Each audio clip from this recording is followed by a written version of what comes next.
But first, a story that no one's talking about is the massive pipeline that is nearly set to go online. Now, it starts in Nigeria. It flows through Niger on its way up into Europe. Chevron in the United States have already invested $13 billion into this pipeline. And guess what, guys? After the Nord Stream pipeline destruction, Chevron stepped up production to get this up and running. Hey, we'll speed this up. We'll fast track this. And now the people of Niger are saying, wait a second. Why are we going to allow a pipeline to flow right through our country so Europe can have natural gas? You are doing nothing for us. You continue to steal from us. Sorry, no more pipeline. This is why Europe is terrified this morning. The United States already blew up the Nord Stream pipeline, put their own pipeline into action in Africa. It's a smart business move, right? We'll just blow up the competition. Imagine Walmart doing that to Target stores. Yeah, we're just going to blow up those stores. Now you got to shop at Walmart. And now Niger is saying, hey, sorry, you're not going to use our country to transport your natural gas into Europe. Get out of here. So Europe is facing catastrophe with no Nord Stream pipeline coming from Russia any longer. And now the threat of this pipeline being shut down through Africa. This was their salvation, this pipeline. And then add into it uranium and Europe's nuclear power. The United States gets over 50% of its uranium from Russia, despite all of the sanctions that the United States has placed against Russia. They left uranium off the list. I love this. I love that they chose to sanction every other thing, but they left uranium off the list because we need it so badly. We need it desperately. Why? The United States is so heavily dependent on Russia for uranium that Putin could literally flip a switch, literally destroy the American economy by turning off the lights. A major backup resource of uranium is Niger. The French, the United States, have been essentially stealing uranium from African countries for decades. And again, these countries are saying enough is enough. We are sovereign countries. Get out of here. We are going to keep our own minerals and make our own decisions. And Russia is giving them that option right now. We want you to keep your sovereignty. We want you to be an independent country, not a slave to the West. Listen to Africa Bureau Chief Musa Ibrahim explain how the people of Africa want to gain back their wealth, their minerals, stop giving it away to America and Europe. What people want is to gain back their wealth, back their uranium, their gold, their iron, their phosphate, their oil, their gas.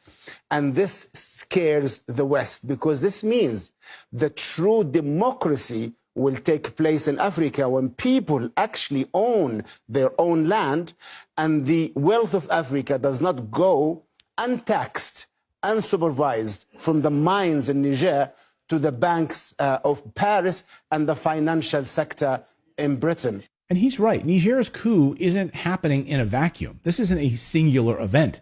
They're now pushing back against this neocolonialism in a larger multipolar world, saying this unipolar order that America has ruled for many, many years, seeking to keep your boot on the people of Africa, is not going to stand anymore. Africans are seeking to regain their national sovereignty. Africa saying, hey, we are rich in uranium, but we don't get to benefit from any of it because you steal it from us. We will enrich our own uranium, and we will sell it to you, and you'll pay us for it. No more theft.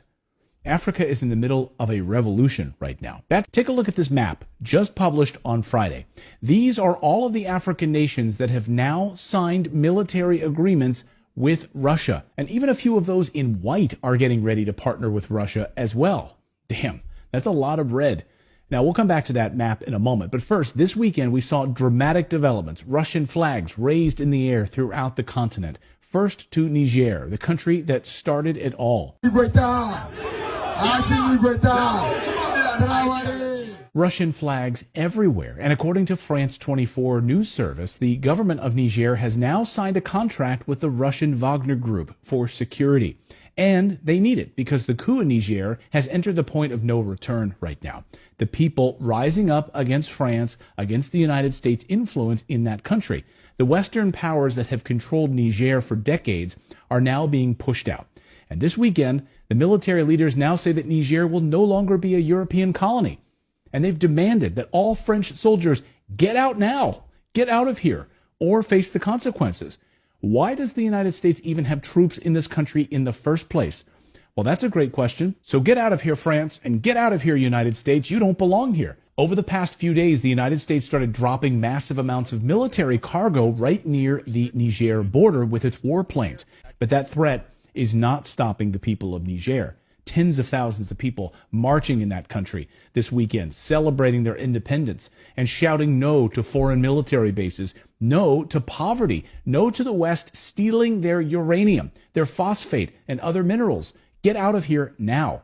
All of the ambassadors' offices to the Niger Republic Mission Service, the United States, France, Nigeria, and Togo have all been terminated. All of their offices are now officially shut down by the Niger government. The head of the military just made this announcement. So other African nations are now showing their support for Niger and starting to say the very same thing. Get out of our country. This weekend, the people in Senegal rising up against Western colonial governments controlling their country.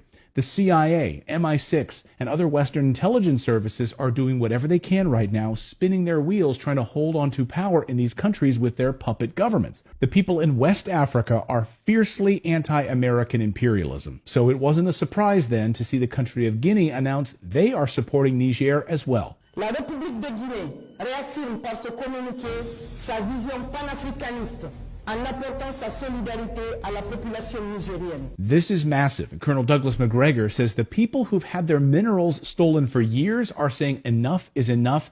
Get out of my country. The Africans are fed up with it. And so this is an example in Niger where a supposedly U.S.-backed government with a U.S.-trained military suddenly turned around and said, I think all of you white people need to get out of here. We've had it with you. Go away. Go. Europeans leave.